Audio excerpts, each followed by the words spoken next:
baby. Trip, t'as pas mal. J'ai pas mal. T'as pas mal. J'ai pas mal. T'as pas mal. Fais-lui une grosse tête.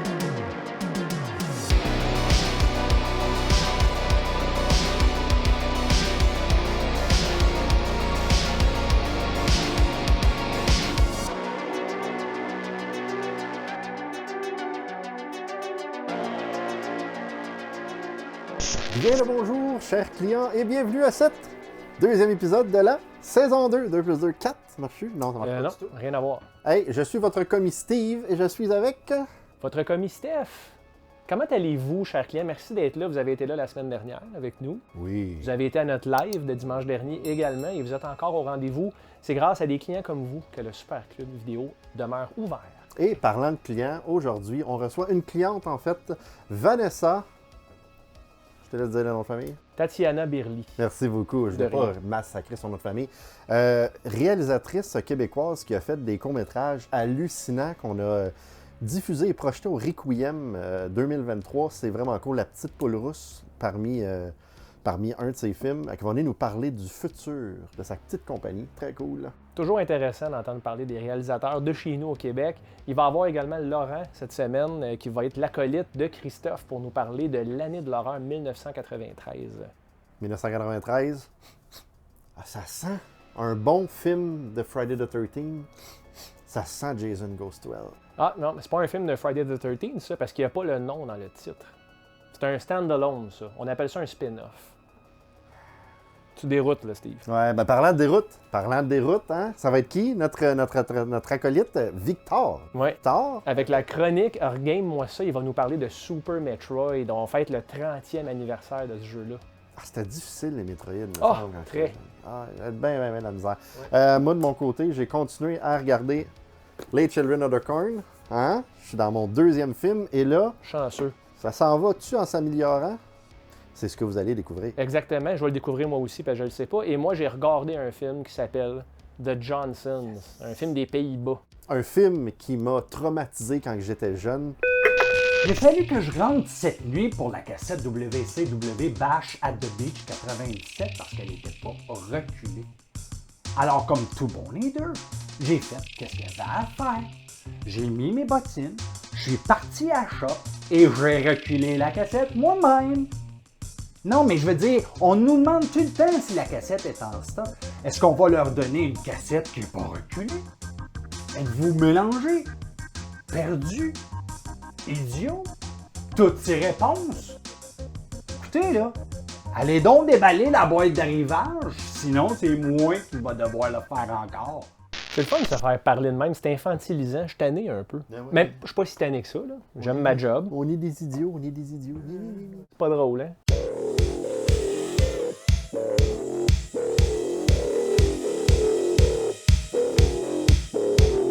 OK. Oh, Hey, excusez. qu'est-ce que tu fais là? Je suis vraiment désolé. Mes cheveux, man. Bon, et Je suis juste voilà. fâché parce que moi, il m'en reste encore. Premier arrivage, 4 arrivages cette semaine, Oh, grosse semaine. mais très content d'avoir resseru, prends ta bite. Resseru, prends ta bite. Ou reçu, prends ta Bible et tire-toi de notre ami parisien qu'on salue, Alex Vaverka. On va voir. OK, mais c'est Vaverka. Ah, ok. Tu peux le dire Wawerka quand même, en disant prends ta bite. Hein, ça, c'est une autre catégorie ici. Hein. On en a parlé tantôt. Un film qui a pris 12 ans à tourner. Ouais. Un film de trauma en plus, officiellement, avec le grand Lloyd Kaufman. Et Linnea Quigley fait une apparition également dans le film. OK, j'ai pas vu parce qu'on vient de le recevoir. T'es encore emballé. Ça a l'air assez weird et faut que vous attendiez à un trauma, là, du n'importe quoi. Clairement. Vraiment ça. Qu'est-ce qu'on a reçu d'autre? Attends, je vais aller voir, Steve. On a reçu... Ah, qu'est-ce que tu veux? Oh. Hey, ça, c'est rare, par contre. Hey, on a reçu un jeu de la Nintendo Switch. On a reçu Teenage Mutant Ninja Turtles, le Kawabunga Collection, qui contient tous les jeux de console Nintendo, Sega Genesis et Super Nintendo, ainsi que 2 jeux d'arcade, si je ne m'abuse, de la franchise Teenage Mutant Ninja Turtles. On se souviendra dans la version faite par Ultra Games en 1990 sur la Nintendo originale. Il y a, ou 89, si ma mémoire est bonne, là, je ne suis pas certain, le tableau sous l'eau, est-ce qu'il faut désamorcer des bombes. Dès que tu touches aux algues, tu te fais électrocuter. Je perdais toute mes vies là-dedans et je regrettais d'avoir loué. Ça, ce jeu-là. Mais bon, c'est une très bonne collection, je le conseille chaudement. Et suite à ce jeu-là, Stéphane s'est inscrit dans des trucs d'anger management. Ouais, je suis encore là-dedans aujourd'hui. Là. Il faut que je fasse attention, sinon il pourrait me calisser une volée. On a un film avec Christophe Lambert puis Natasha Henstridge. Christopher Lambert, star of Mortal Kombat and Highlander, and Natasha Henstridge of Species, are teamed up in the year's hottest action adventure, Adrenaline. En plein ça, Steve. Félicitations, t'as un morceau de robot, tu l'as bien dit. C'est quoi ce film-là? Adrénaline avec une étiquette de prix par-dessus. Ouais. T'as acheté ça au Village des Valeurs ou? Ben, moi, j'ai pas rien acheté. Moi. Ça doit être le gérant qui a commandé ça. T'as bien raison, de quoi je parle, moi. Ça a l'air d'un film d'action. Un genre de truc qui pourrait être dans un espace-temps de Guillaume, je pense.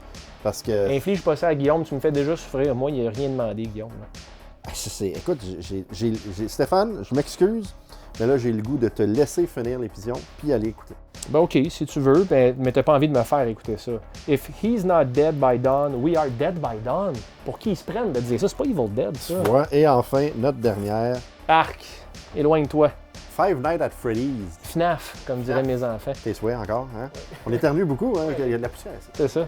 C'est la saison. Exactement. C'est pas si tant pire, là. Je l'ai vu au cinéma avec mon enfant de 10 ans. Ça m'étonne. Antoine a beaucoup aimé ça. Il y a 10 ans, par contre. Oui, mais nous autres, quand on a regardé des films, on avait 10 ans, puis on aimait ça aussi. OK, bon point quand même, mais je suis inquiet.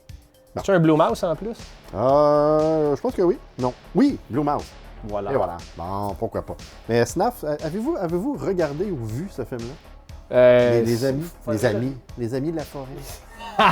Une fable de la forêt verte.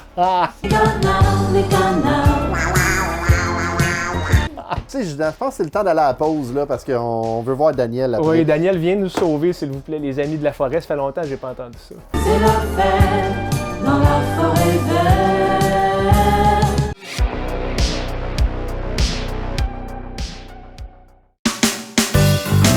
Alors, mon Stéphane, qu'avons-nous dans les arrivages cette semaine? J'adore les arrivages, Steve. Comme d'habitude, un répondeur. On en a déjà un répondeur. Non, pas ça. Ok, excuse-moi. Ben ça dépasse. On va le sortir, c'est gros. Un Sega Master System. La première. La cassette VHS du film à succès. Abonnez-vous à notre chaîne. Ah oui, il est donc. Ah ouais.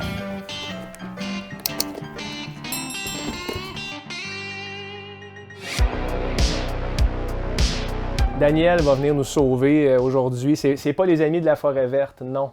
C'était quoi la chanson? Il va. Notre ami le grand ours.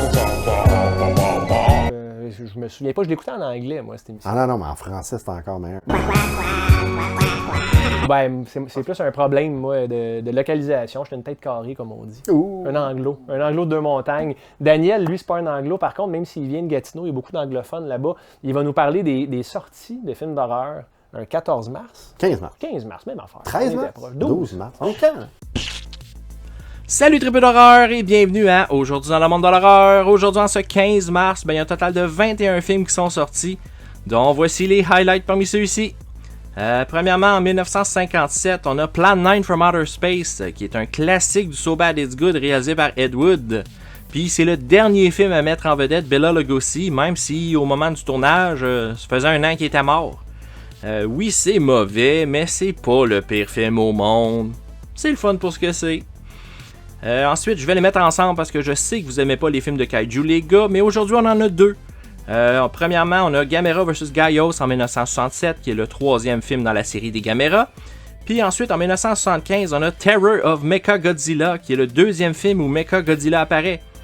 J'ai juste Terror of Mechagodzilla, mais je l'ai pas encore regardé.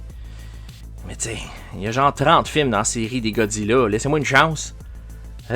Après ça, on a deux films du studio de la Hammer en 1967. On a Frankenstein Created Woman avec le toujours excellent Peter Cushing dans le rôle du Dr. Frankenstein. Puis on a The Mummy Shroud avec personne que je connais.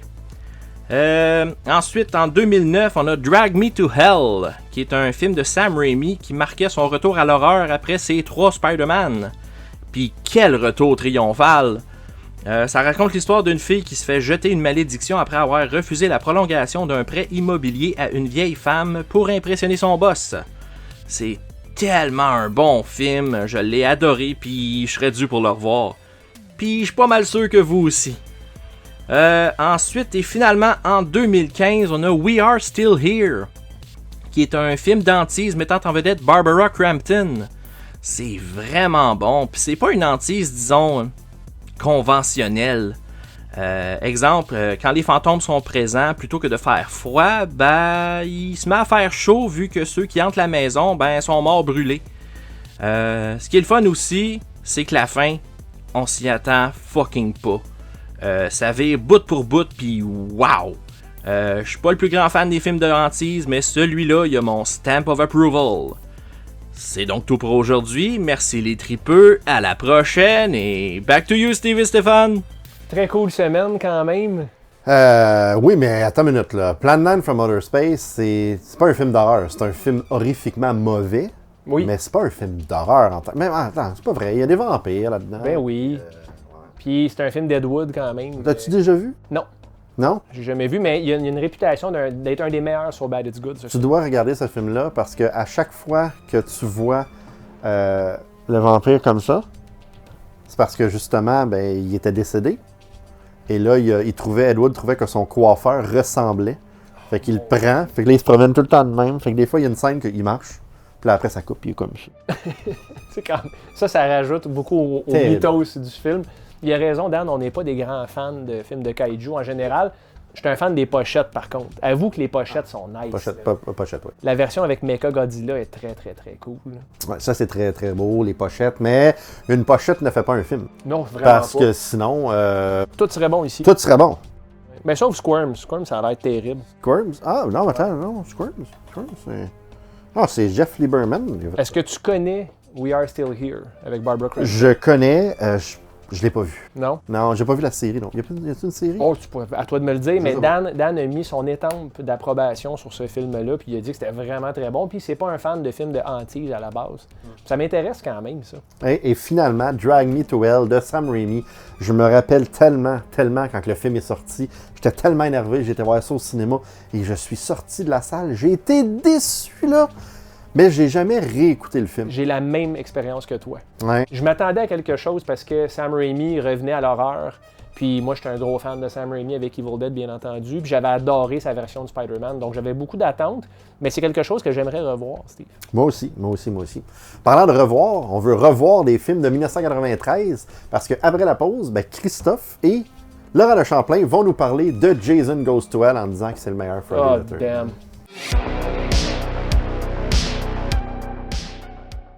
Chers clients du Super Club Vidéo Gore, vous pouvez maintenant vous procurer le tout nouveau Blu-ray de la première saison de l'émission Sur la route de l'horreur. Rejoignez-les pour des voyages mémorables sur les lieux de tournage de films emblématiques, en plus de visiter des conventions d'horreur extraordinaires, tout en vous offrant des entrevues exclusives avec les légendes de l'industrie.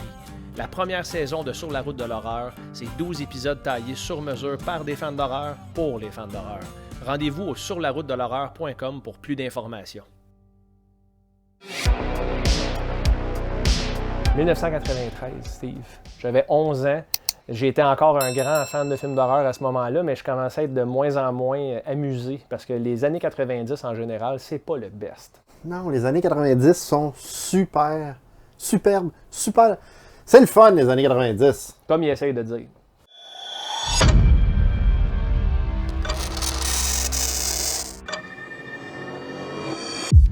Le Super Club Vidéo Gore, les recommandations de 1993. En 93, moi j'étais encore au secondaire.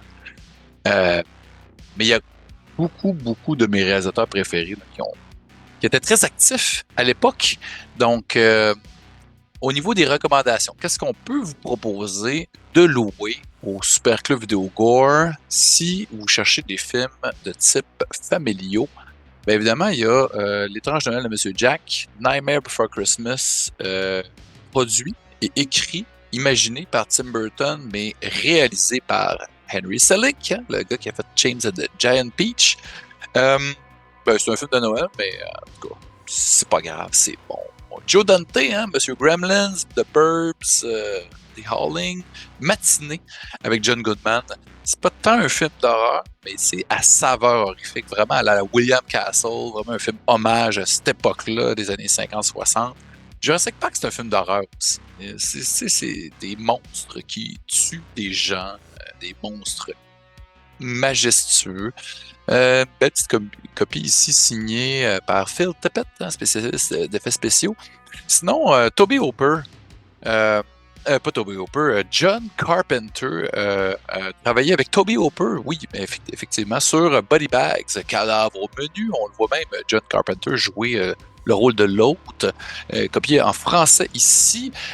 Parlant de Toby Hooper, justement, Night Terror, ça take sur le Marquis de Sade avec Robert Englund, Freddy lui-même.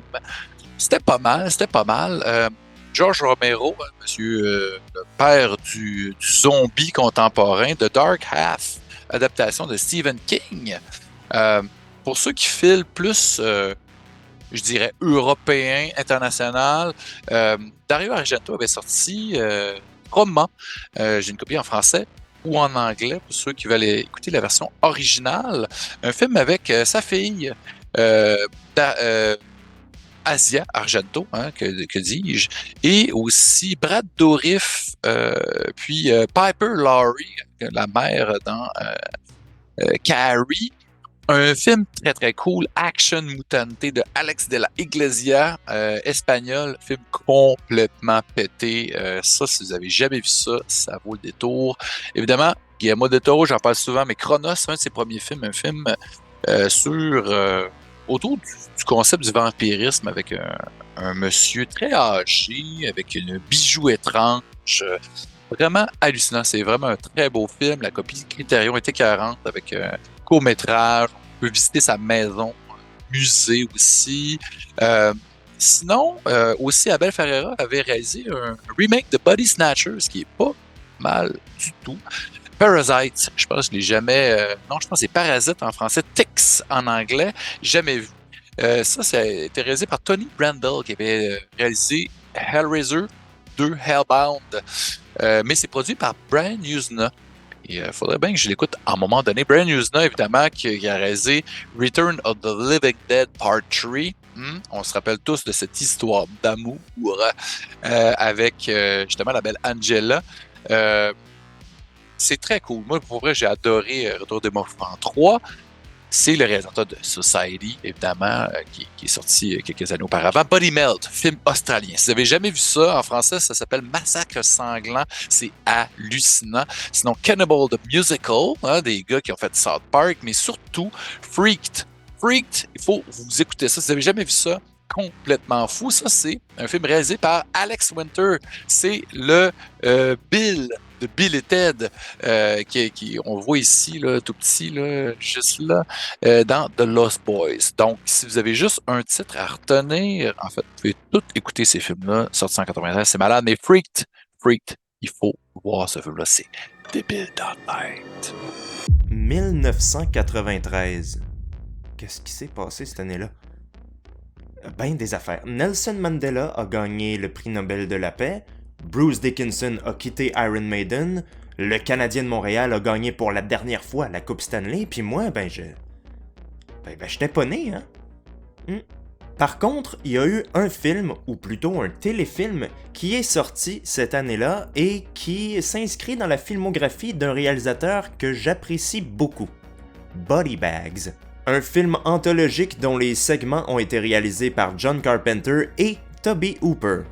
Au menu, un tueur en série qui traque une employée d'une station-service, un homme qui perd ses cheveux et qui est prêt à tout pour les récupérer, et un athlète qui sombre doucement dans la folie après avoir perdu son œil. Ce film-là est vraiment le fun à regarder. Si vous aimez les anthologies style Creepshow, ben vous devriez aimer celui-là. À l'origine, Body Bags, c'était supposé être une série télé d'horreur anthologique produite par Showtime, qui était censé faire concurrence un peu à la série Tales from the Crypt, qui est dans le même genre, mais bon, après seulement 3 épisodes de produits, Showtime a décidé d'annuler le projet, tout simplement.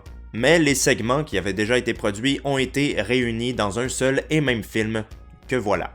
On a John Carpenter qui joue dans le film le rôle du conteur, celui qui nous raconte, qui nous introduit les segments, un peu comme le Crypt Keeper.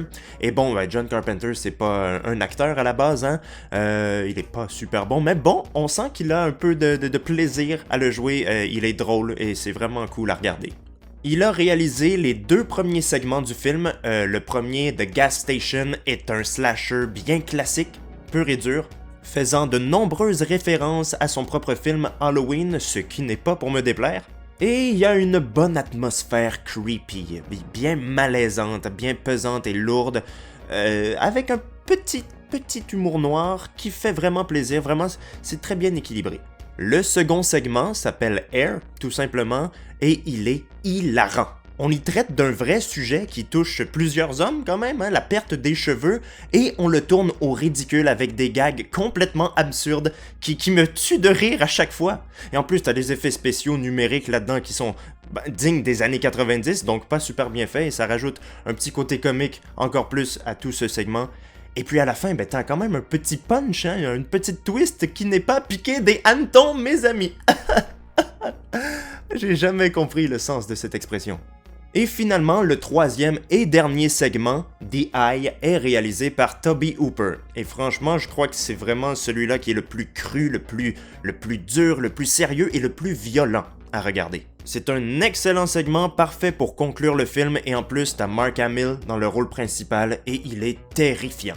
Et cette fois-ci, on n'a pas beaucoup d'effets spéciaux numériques, mais des effets pratiques qui sont vraiment très bien faits. Mais bon, avec tout ça, je vous ai pas parlé de la musique composée par John Carpenter lui-même avec l'aide de Jim Lang. Je ne vous ai pas parlé non plus des nombreux caméos d'icônes de l'horreur auxquels on a droit dans ce film, comme par exemple Wes Craven, Roger Corman, Sam Raimi, David Naughton. Mais bon, c'était tout le temps que j'avais pour vous parler de ce film. J'ai même pas eu le temps de vous exprimer tout l'amour que j'ai envers John Carpenter.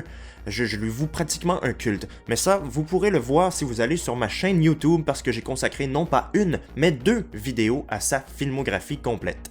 Donc bien sûr, je vous invite à aller visiter ma chaîne YouTube si jamais ça vous intéresse, Laurent de Champlain, tout simplement. Et maintenant, Steve et Stéphane, je vous rends l'antenne. Wow! Ça fait longtemps qu'on n'a pas rendu l'antenne à quelqu'un. Tabarouette, on est en AM ici. Body Bag, sérieusement, c'est vraiment une bonne anthologie. Je suis complètement derrière Laurent.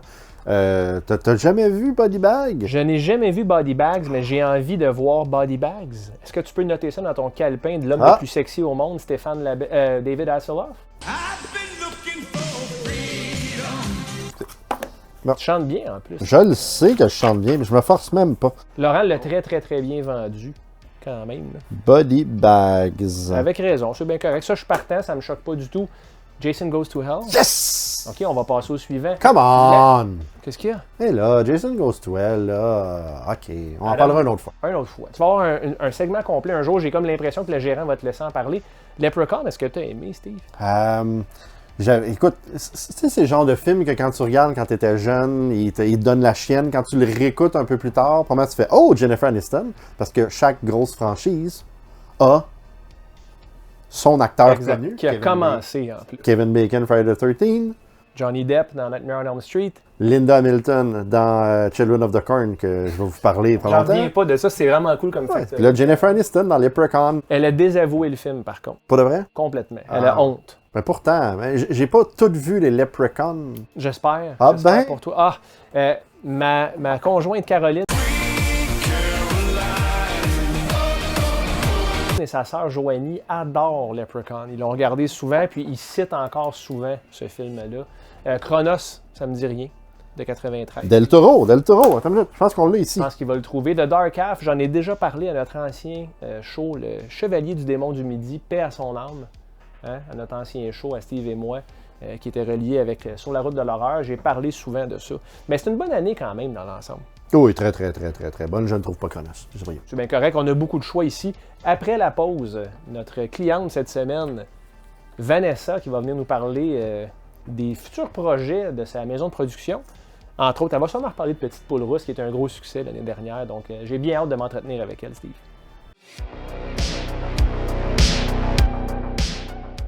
Le Requiem et son marché de l'horreur seront de retour pour leur 7e édition les 21 et 22 septembre prochains. Pour plus d'informations, suivez la page Facebook du Requiem, le marché de l'horreur. Le Requiem, la plus grande convention d'horreur au Québec.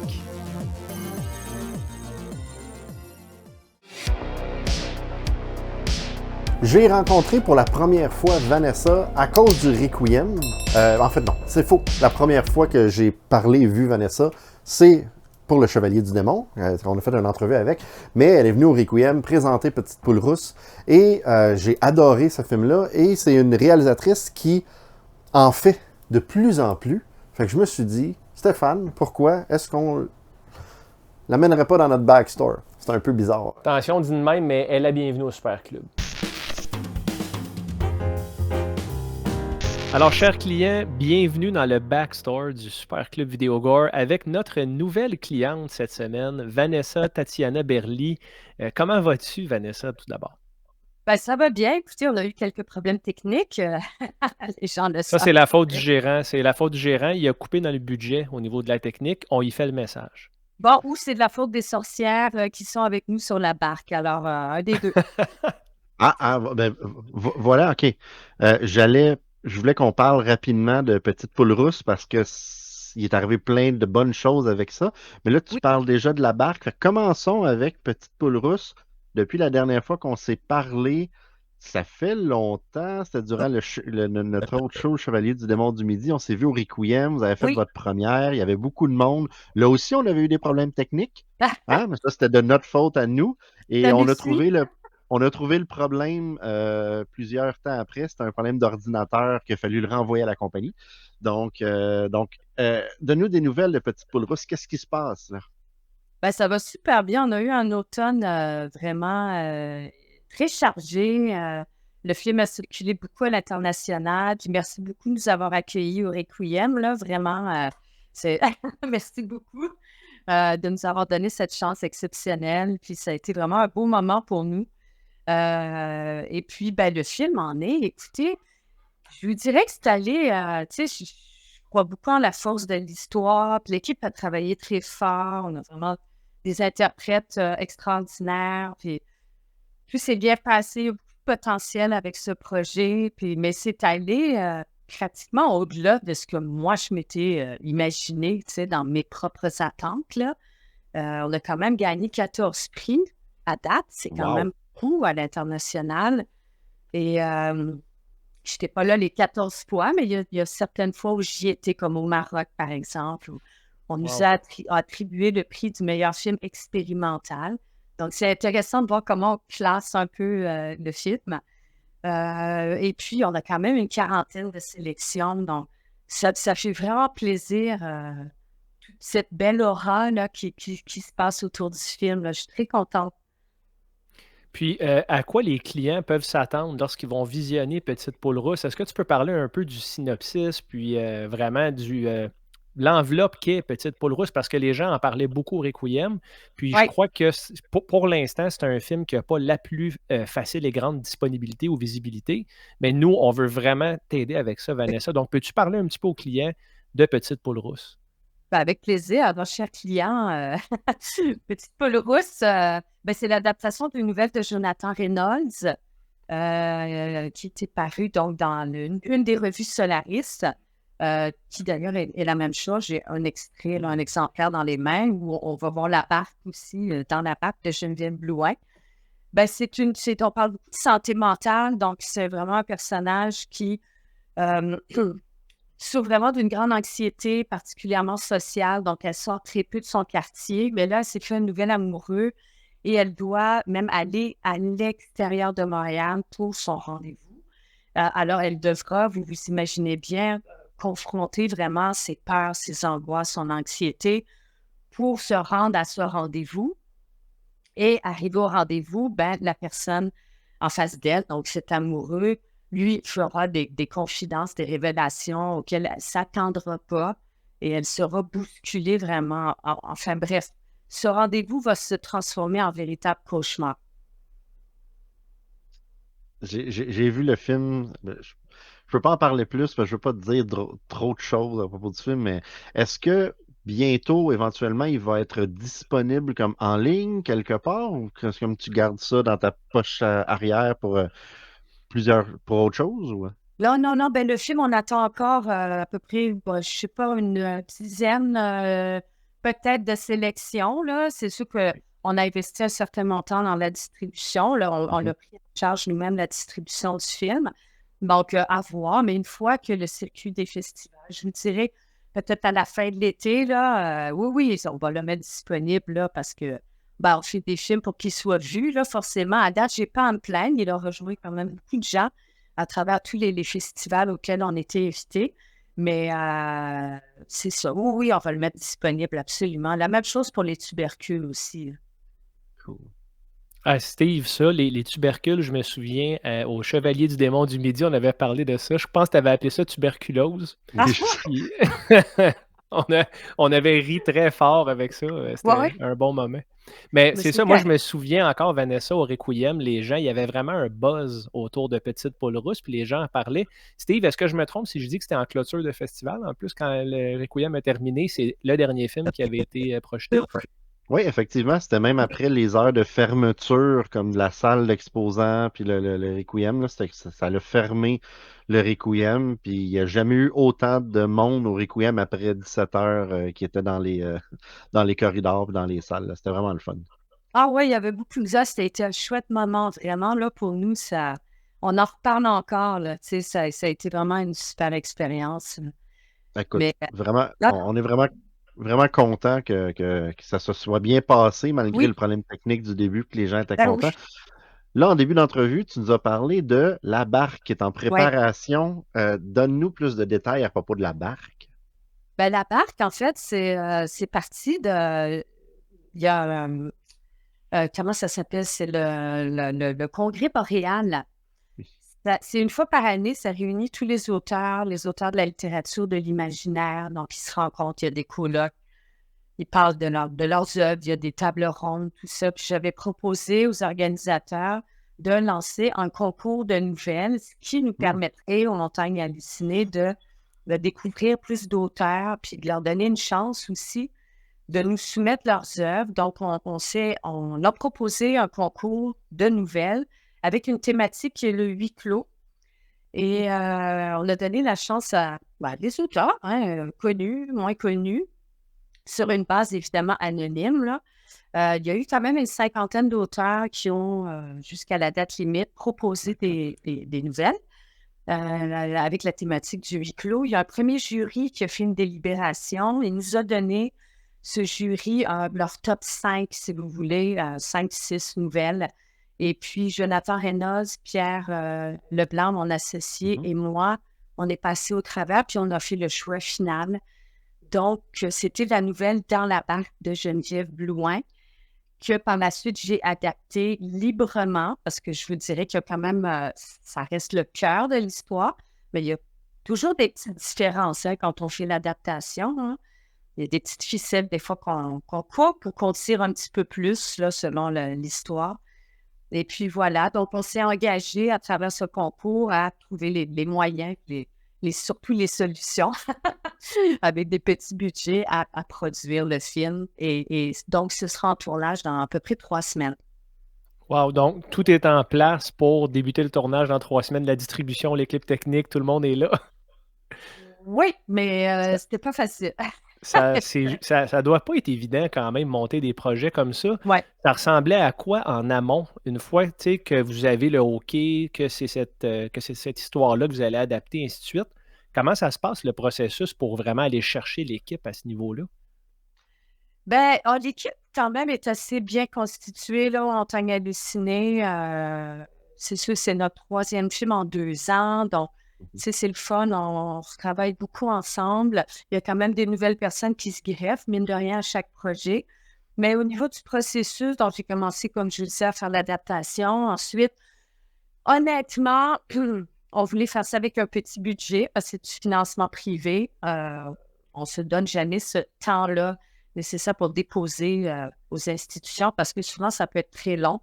Et puis, je suis quelqu'un de très pressé, donc j'ai hâte de le faire. Mais on trouve des solutions financières. Et Ça a été quand même une saga parce que, mine de rien, c'est un projet. Bon, on a affaire à un huis clos qui se déroule en plein milieu de l'océan. On a 3 femmes dans la barque qui se font accuser de sorcellerie par le marin qui, lui, s'occupe de guider la barque.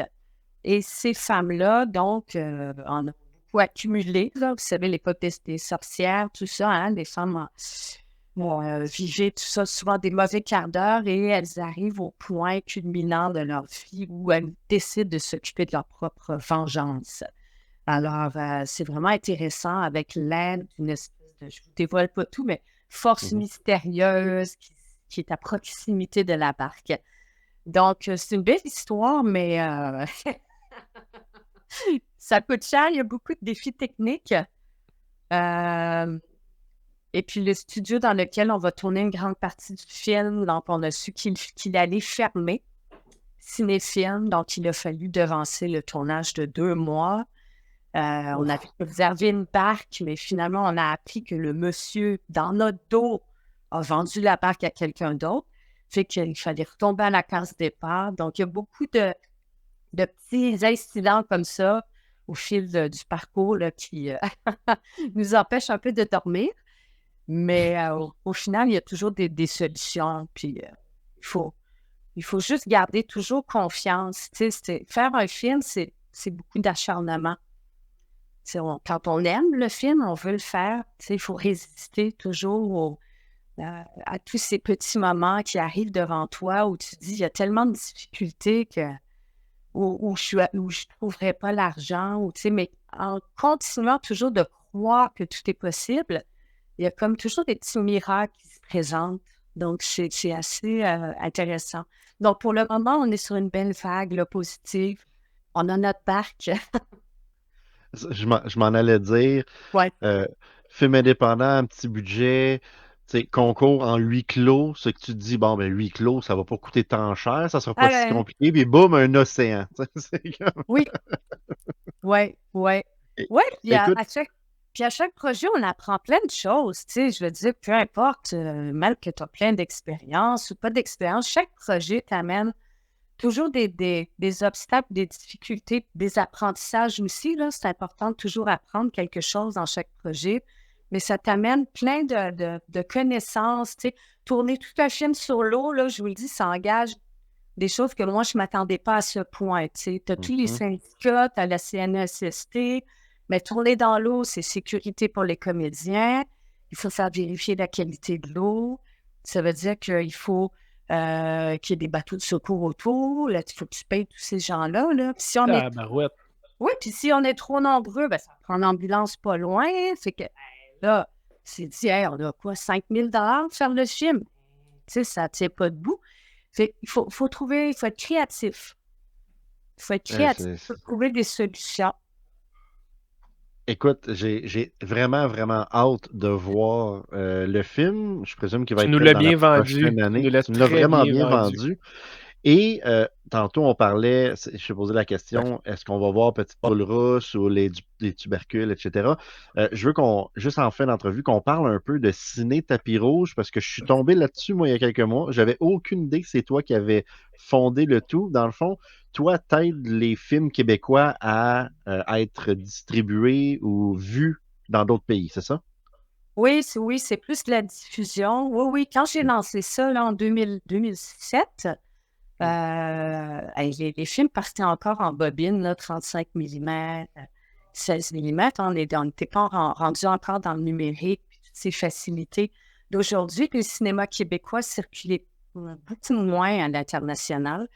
Donc, oui, j'ai voulu participer au rayonnement de nos films, surtout des films indépendants, des films d'auteurs qui n'ont pas toujours l'occasion d'atteindre, par exemple, je sais pas moi, le territoire africain, ou on est allé jusqu'en Australie, on a ouvert beaucoup de portes aussi en Asie. C'est de convaincre les gens que malgré la barrière de la langue aussi, tout est possible, puis qu'on fait des bons films ici, des courts, des documentaires, animation, long métrage, fiction. Donc, oui, ça a pris beaucoup d'ampleur. Là. Je dirais qu'à date, on a quand même collaboré avec une 40aine de pays, vraiment sur les 5 continents. Donc, je suis très, très, très fière de tout ce travail qui s'est fait au fil des années.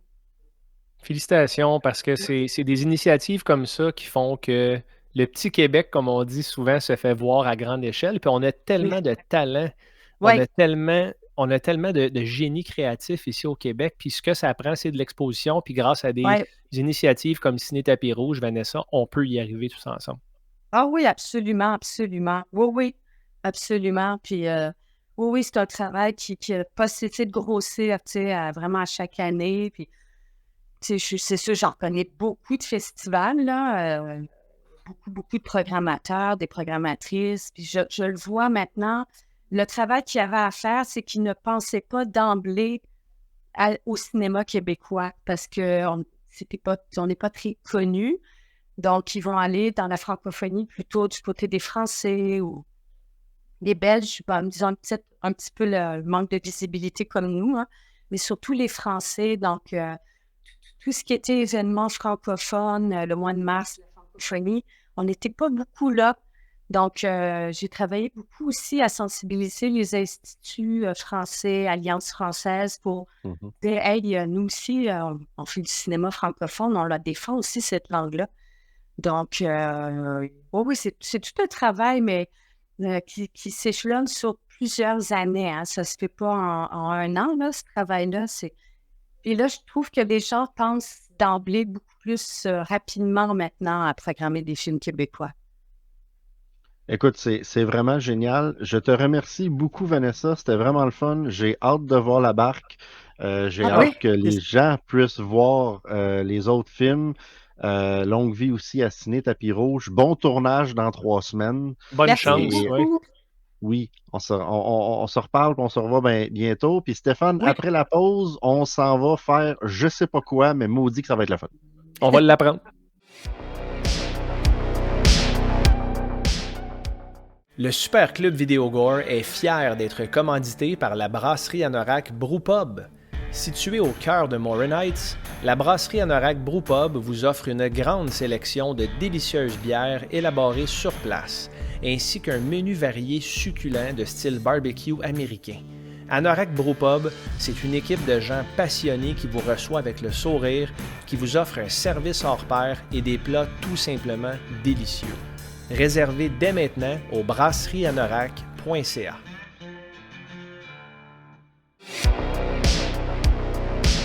Steve, tu as la curieuse habitude de te mettre dans de beaux draps avec tes choix de films en série. Tu as commencé Children of the Corn la semaine dernière, un film de 84 avec Linda Hamilton que tu n'as pas aimé tant que ça. J'ai très hâte de voir comment ça se passe pour la suite. Écoute, la suite de son magnifique coffret, quand tu le vois, quand il bouge, là, regarde, ça bouge. Silence sur le plateau. À 3, 2, 1, et action! Donc, depuis qu'on a eu le premier épisode, tout le monde voulait que je vous montre ce magnifique coffret. Donc là, j'ai regardé le deuxième. Et en ouvrant ça, je me suis rappelé que j'ai oublié de vous parler du vilain dans le premier film, Isaac. Et qu'est-ce qui est très drôle, c'est que tu regardes le film, c'est un enfant. Tu dis, il avait l'air vieux pour un enfant. Ah, il avait 24 ans, le dude. Quoi? Qui a joué un rôle d'un enfant comme de 12 ans. Y a-t-il un problème de croissance, le gars, ou il a juste été filmé dans un angle qui a l'air petit? J'ai aucune idée. Mais bon, Children of the Corn 2, The Final Sacrifice, ça a été réalisé par David Price, qui a fait Son of Darkness, To Die For 2. Their power was pure evil. Tu sais quoi? Ben oui, non. Moi non plus. It's feeding time at the OK Corral. Son of darkness. Moi non plus. Ça met en vedette, là, écoutez bien ça. Ryan Bowman, qui a joué dans Only the Strong. Oh, un film d'action 90. Effectivement. Il a aussi joué dans un épisode de Renegade, avec Lorenzo Lamas, et dans The Granny. Je pense qu'il y a beaucoup de gens qui ont vu The Granny. Aussi, Christy Clark. Est-ce que tu sais qui? Tu sais c'est qui Christy Clark? Je sens que je vais le savoir, par contre. Angela dans Nightmare on Elm Street 2, mister. Oh! Ah, tu vois? une raison d'écouter Children of the Corn 2. Et aussi, tu as eu Al Cads. Al Cads, Ah oui. c'est son nom. Ben oui, il habite à Trois-Rues chez nous. Ouais, complètement inoubliable, à part qu'il a produit Demon Knight and Bordello of Blood de Pas Tales rien. from the Crypt. Fait que là, tu fais comme... Hein. Et là, qu'est-ce qui est le fun, c'est que ça suit le premier film. En fait, c'est un homme, journaliste, avec son fils, qui veulent aller voir qu'est-ce qui s'est passé dans cette ville-là, pourquoi il y a eu tant de meurtres. Fait qu'ils s'en vont enquêter sur la ville de Gatlin. C'est ça. Fait que là, il arrive dans la petite ville d'à côté et, dans le fond, tous les enfants qui sont pas morts ont été adoptés par le monde de cette ville-là. Ouais, c'est ça. C'est déjà lourd. Là. C'est déjà lourd. Et t'as déjà vu Friday the 13th, tu sais, Crazy Ralph? Ouais. Le gars avec son vélo. Ben là, You're doomed. on a une Crazy Ralph, une vieille folle. Allez pas là, faites pas ci, faites pas ça. Oh, my dead body! You know perfectly well if we let those children in our houses, we're gonna end up dead, just like those people did. Et elle finit morte, écrasée par sa maison.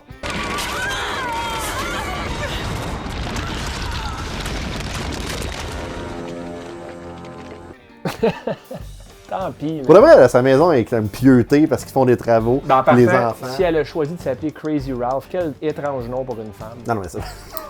C'est pas son vrai nom, Stéphane. Moi, je faisais une allusion. J'avais compris. Fait que, elle se fait écraser par sa maison, puis là, tu dis, enfin, la vieille folle est morte.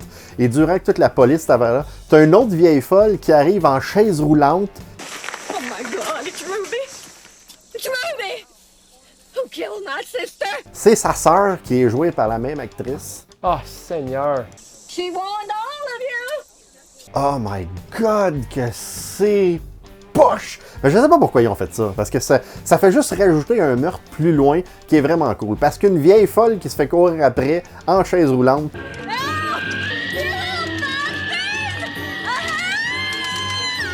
Qui se fait rentrer dedans par un char.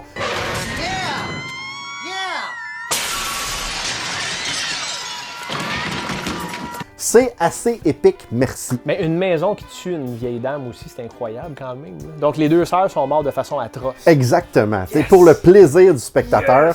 Il y a une affaire de poupée vaudou là-dedans à l'église où est-ce qu'il y a un enfant qui fait une poupée vaudou puis le gars, il saigne, ça revole sur du monde.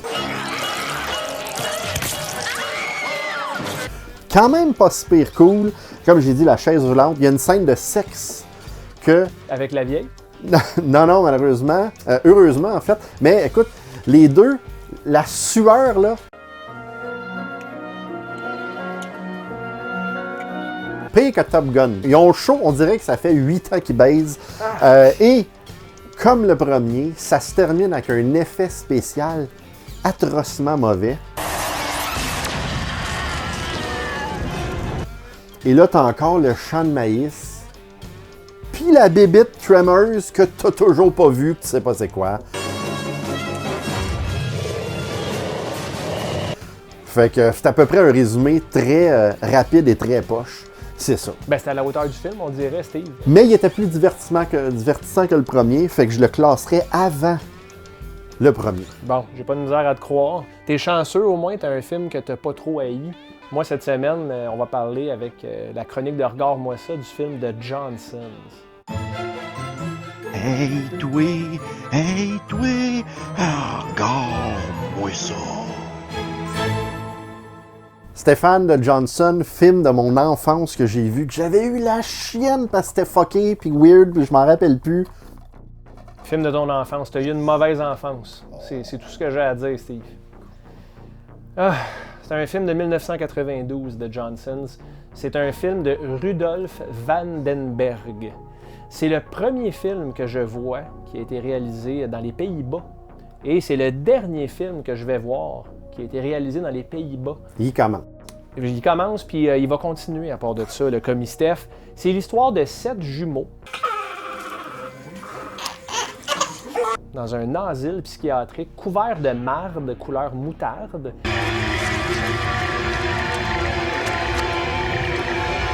Qui veulent tuer Emily.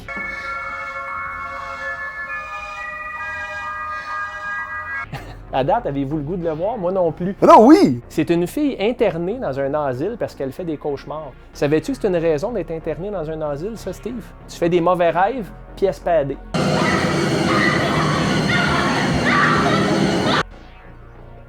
On te baïonne, fuck toi pis ta vie pis ton adolescence, tu t'en vas dans un asile. Puis dans cet asile-là, il y a 7 jumeaux couverts de merde, de diarrhée qui essayent de la tuer. Dès le départ, OK, on est présenté à un bébé géant en plastique dans une boule de cristal. Okay. Qu'on voit sur la pochette. Il habite dans un genre de placenta flottant, puis il représente la fin du monde. Êtes-vous mêlés jusqu'à maintenant? C'est normal. Imaginez-moi quand je l'ai regardé. Emily fait toutes sortes de cauchemars de ce bébé-là. Elle le voit dans ses rêves. Elle voit les jumeaux également. Puis, il y a une scène juste avant qu'elle s'endorme. Elle joue avec un tampon. Donc, je présume que c'est le début de ses règles. Donc, c'est les premières menstruations du personnage. Pourquoi on est exposé à ça? J'ai aucune calice d'idée. OK? Mais on est obligé de regarder ça. Si quelqu'un rentrait dans la pièce, Steve, pendant que je regardais cette scène-là, il aurait fallu que je m'explique. Je me serais sûrement retrouvé à Denis Lévesque la semaine d'après. Homme confus, regarde fille, balancer un tampon. Je sais pas pourquoi tu me fais ça, mon gars, mais je pensais qu'on était chum, on travaille ensemble depuis tellement d'années, puis tu me mets dans une position comme ça. Elle le balance comme un pendule. Il y a une chanson enjouée qui joue comme si c'était un beau moment de clarté. Tu trouves ça drôle, toi? Merci, man. Et elle le met dans un verre d'eau et le tampon gonfle et elle trouve ça drôle, Steve. Et je me suis questionné beaucoup à savoir pourquoi je regarde ça présentement. Je me suis souvenu que c'était pas de ma faute. C'est de la faute à ce gars-là qui dit qu'il est le commis numéro 1. Il y a tellement de choses qui se passent, Steve. Il y a une scène de collectif. Avec les 7 jumeaux et Emily. Okay? Les 7 jumeaux sont encore une fois couverts de marde et ils ont des têtes de bonhommes de Lego géantes. Un vrai chum, j'ai pas besoin de chien avec des amis comme toi, Steve. 7 jumeaux à poil avec des têtes de Lego géantes couverts de merde se passent chacun leur tour à la pauvre Emily à l'écran.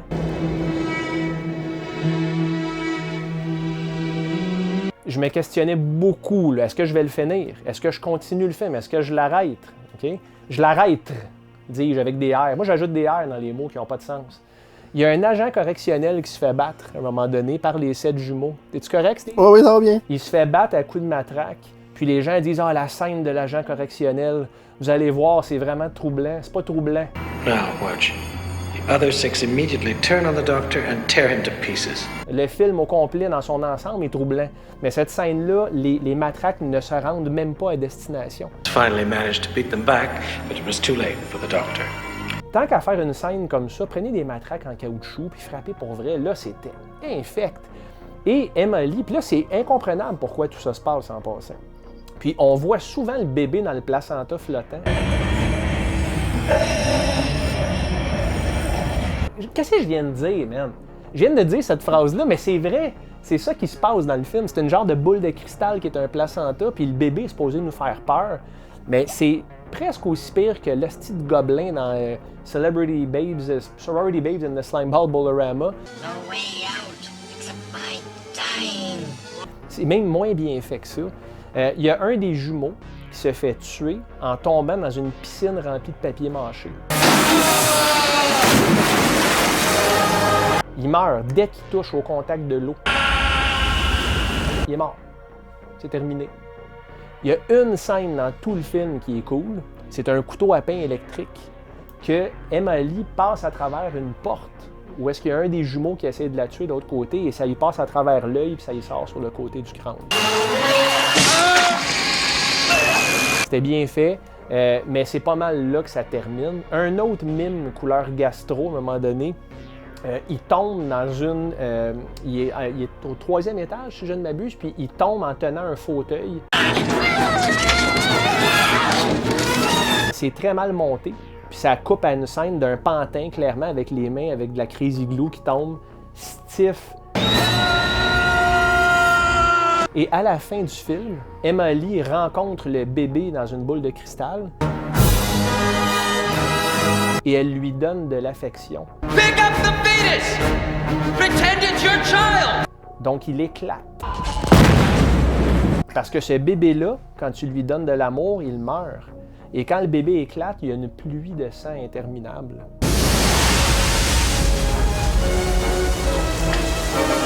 À travers tout ça, il y a un chaman indien couvert de plumes, joué par un Mexicain. That is your weapon! OK, donc l'Inde, le Mexique, pas important. Les Premières Nations, pas important. On va mettre un Mexicain, on va faire semblant que c'est un Maya. Je comprenais fuck out. Puis là, je vous l'explique, puis c'est encore plus clair que ce que j'ai regardé. J'ai essayé de garder ça le plus concis possible. Il n'y a pas une scène de bain aussi, madame? Il y a une scène de bain où est-ce que Emily et sa mère se font des câlins sensuels. Hey. Yeah. Et ça dure au moins 1 minute.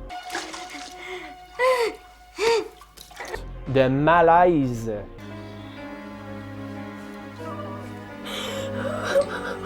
Hey, arrêtez, là! C'est ça. Très belle expérience. Je vous le recommande. Ah, je vais mourir. Combien d'yeux tu donnais ça? 0.5. Suce ma marde, Steve. Puis en plus, toi, tu t'es dit, faut que je le passe, faut que tout le monde voit ça. Acceptez rien que ce gars-là vous offre. OK? Avez-vous compris, là? Acceptez rien. Ah, après la pause, je sais plus où est-ce qu'on va regarder. Calisse ta poche.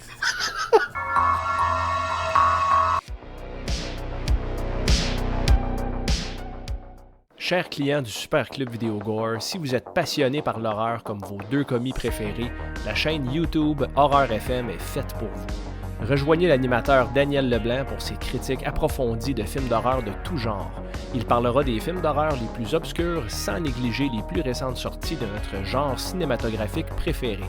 Vous aimez les top 10, les thématiques saisonnières, les critiques des pires navets de l'horreur et même les analyses des sacs de chips ou des ramen trop piquants? Abonnez-vous à Horreur FM dès maintenant. À la prochaine les tripeurs!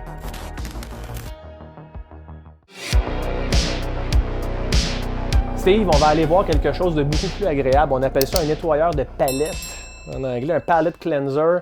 Notre ami Vic cette semaine, reprends ton souffle. Ah, j'ai chaud là. Notre ami Vic cette semaine, dans la chronique Game-moi ça, va nous parler d'un classique incontournable, un jeu intemporel, et j'ai nommé Super Metroid sur la Super Nintendo. As-tu de l'expérience avec ce jeu-là, Steve? Ouais, mais ça fait très longtemps. Ben, on va y retourner comme si on était là, maintenant.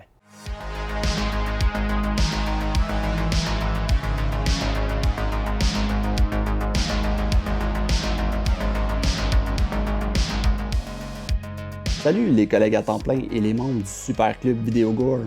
Aujourd'hui, je vous parle d'une aventure qui se passe dans les confins de l'espace. Une héroïne courageuse se voit confrontée à une race d'extraterrestres terrifiante et une organisation qui voudrait l'utiliser à profit. Le tout se passe dans une atmosphère qui évoque la solitude, sous une trame sonore parfois sombre et inquiétante. Et c'est là que vous allez me dire « Mais Vic, pourquoi tu nous jases d'Alien? T'es pas Argon, moi ça? Tu t'es trompé, Chris? » Ben non, c'est pas ça. Aujourd'hui, je vous parle d'un jeu qui fête ses 30 ans. Je vous parle de Super Metroid, un jeu inspiré par Alien. Le jeu commence avec un recap des 2 jeux précédents. Dans le premier Metroid, sorti en 1986, Samus, une chasseuse de têtes, se retrouve sur la planète Zebes pour empêcher Mother Brain et ses pirates d'utiliser des Metroids comme des armes biologiques. Dans la suite, Metroid 2, Return of Samus, sorti sur la Game Boy en 1992, Samus se retrouve sur la planète des Metroids SR-388 pour les exterminer. Elle termine son joyeux génocide avec un combat contre une terrifiante reine Metroid. Un boss fight vraiment trop badass pour nos petits écrans verts flous pixelisés de l'époque. Après avoir anéanti la reine, elle trouve un œuf qui éclot et donne naissance au dernier des Metroid. Ce dernier suit Samus jusqu'à son vaisseau comme un enfant perdu et le jeu se termine. Ce qui nous amène finalement à Super Metroid, sorti pour la Super Nintendo en 1994. Après ce résumé des 2 premiers jeux, on apprend que Samus avait amené le bébé Metroid sur la station de recherche Ceres pour que l'on puisse étudier sa capacité à produire de l'énergie. Peu après son départ, elle reçoit un appel de détresse et doit revenir à la station au plus sacrant. À son retour, c'est dans un silence inquiétant qu'elle retrouve le labo où il détenait le Metroid. Son enclos de verre est brisé et ce dernier ne s'y retrouve plus. Les équipements autour sont sans vie, tout comme les cadavres des scientifiques qui gisent sur le sol. Samus explore un peu plus loin pour trouver la cause de ses décès. Elle finit par trouver le bébé Metroid dans un pot maçon en plein centre d'un hangar. Du coup, apparaît Ridley dans la pénombre. Il calisse une volée à Samus et s'enfuit avec le Metroid. Samus le poursuit et se retrouve sur Zebes, où elle devra explorer la planète une deuxième fois, améliorer son arsenal, retrouver le Metroid et vaincre Mother Brain. Sérieux, Nintendo, le fucking Disney des jeux vidéo, ont une franchise d'horreur sous la main et j'adore les références à Alien.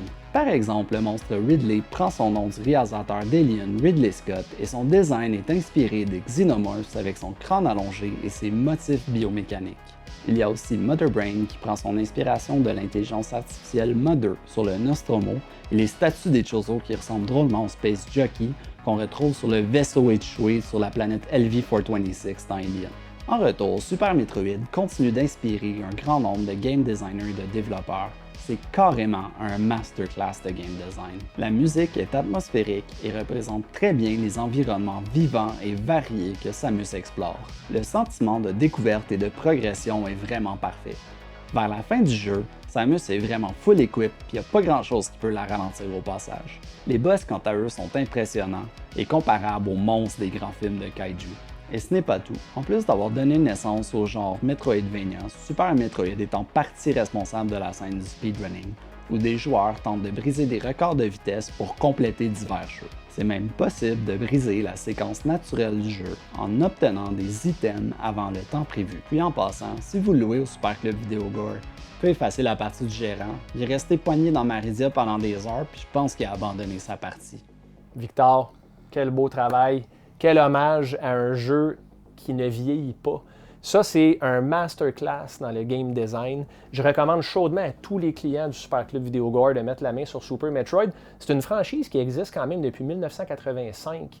Le premier Metroid au Nintendo, où est-ce qu'on pouvait rentrer le code, le mot de passe Justin Bailey. Donc, tu mets ton nom au début du jeu, puis quand tu écris Justin Bailey, tu joues le jeu avec Samus en maillot de bain tout le long.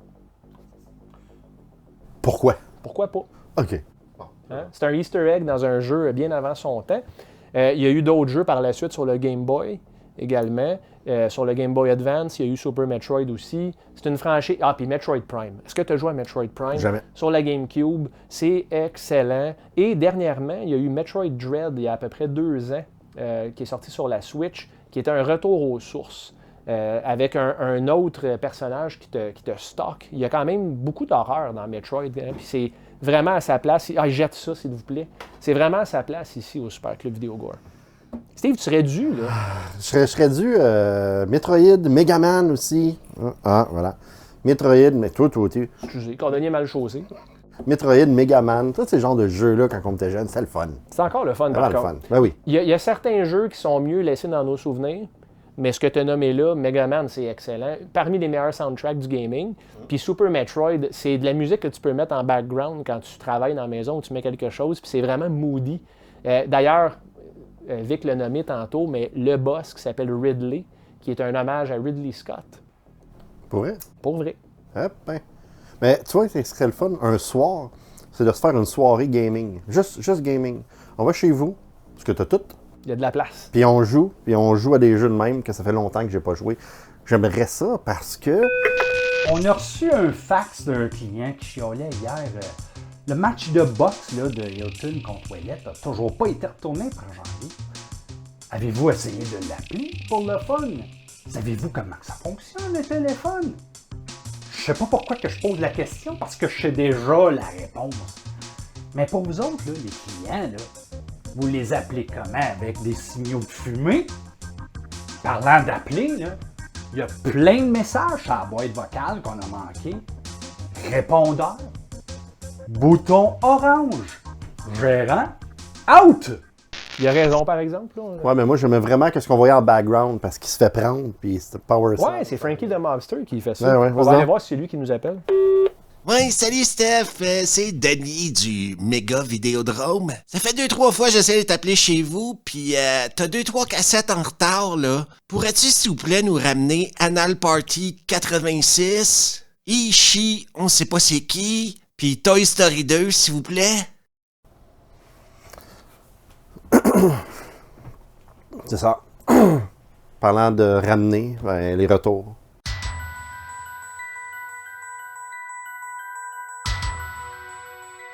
Bon, mon Steph, cette semaine, c'est moi qui se sacrifie puis qui s'en va. Ah, ça va faire du bien, mon vieux dos. Je reviens. C'est beau, Et ça. voilà. Épelé. Oh, c'est des squats, ça. Tu vois?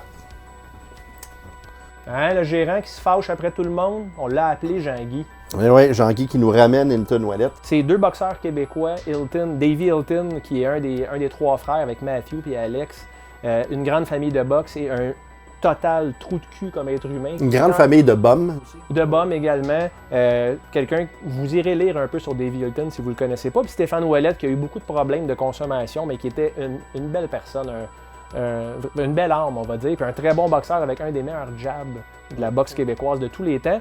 Et la trilogie est excellente. Le premier combat est très bon. Stéphane Ouellette est en train de gagner le combat et il perd au 12e round. Look at this! Don't stop it! Have they stopped this fight? It's over! My God! Il gagnait presque sur toutes les cartes des juges. En fait, il gagnait presque tous les rounds. Et au 12e, Hilton commence à le frapper et l'arbitre termine le combat. S'il se rendait à la cloche, il gagnait. C'est tragique. Mais il s'est repris dans le 3e. Ensuite... Très bon. Merci, Jean-Guy. Hein? Tu nous dois de l'argent, mais merci. The Mutilator. Mutilator, qui est un slasher...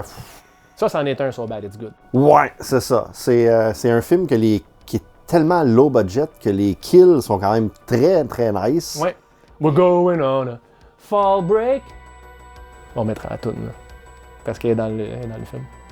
Quoi tu parles? Quelle toune? Je sais pas, moi. Ben oui, c'est sûr, il faut qu'on mette ça, c'est trop parfait, là. J'ai chanté pour vous, là. We're going on now. A fall break, walking hand in hand in the moonlight. Il y a eu un 2. Oui, est-ce qu'il est sorti, le 2? Oui, il n'est pas terminé, je pense. Non, le 2 est sorti, il est terminé, il a passé dans quelques petits festivals, et là, il cherche de la distribution. Ah, bon, on est rendu là. Mais ça a l'air mauvais à tabac. There appears to have been a murder. I need to talk to your people, one-on-one. Aussi pire que le premier, je pense pas qu'il va réussir à recréer la même magie. Ah non, pas du tout. Non, mais quand je parle de mauvais, genre super indie filmé genre avec un iPhone. Oh, si pire que ça. Ah ouais, ça a pas l'air bon.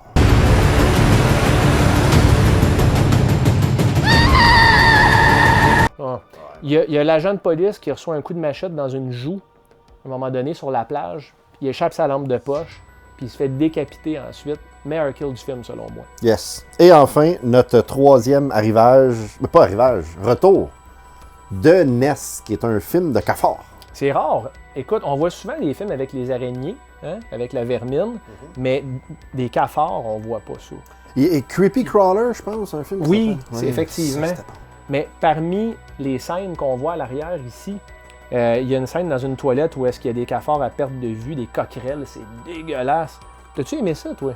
Je n'ai pas vu ce film-là, je crois pas, mais je me rappelle qu'on a acheté ce film-là pour le Super Club Vidéo Gore en spécial, une revente d'un ancien club vidéo qui liquidait 7$. C'est un Scream Factory, là. Quand 7$ même. pour ça, c'est de l'aubaine. Et il vient dans un double feature avec un autre film aussi. Ah, t'es Ça, sérieux? je pense que c'est un out of print, là, mais sinon, il y a un double feature avec un autre film qui est une autre copie de Scream Factory aussi. Fait que, The Nest. Avez-vous vu The Nest? Parlez-nous de ça un peu, les clients, parce que moi, ça m'intéresse, honnêtement. Ah, tu veux que je l'écrive? Mettre dans OK. le pad. Ben oui, parce que c'est un creature feature, comme on dit dans les années 80, c'était très populaire. On est rendu dans la page 2. Il commence à avoir un backlog pas pire, là. J'espère qu'on va rester en santé longtemps, Steve. Hein? Il faut qu'on roule ça, ce Super Club Vidéo Gore-là, sinon personne ne va le faire à notre place. Fait que très bien. Fait qu'on arrive déjà à la fin. Oui, ça va vite! Ben oui, absolument. N'oubliez pas de nous suivre sur tous nos réseaux sociaux. On le répète, ça nous fait grandement plaisir, ça encourage le club, ça garde les portes ouvertes. Plus jamais on ne payera pas notre facture d'électricité comme le gérant a laissé tomber. On est sur Facebook, YouTube, Instagram, on est sur Twitter. Non, on est sur Twitch. J'arrête pas de dire Twitter, ça existe même plus. Ben non, c'est X. Exact. Et on est sur TikTok également. Donc, suivez-nous partout, puis n'oubliez pas d'être au rendez-vous pour notre live la semaine prochaine.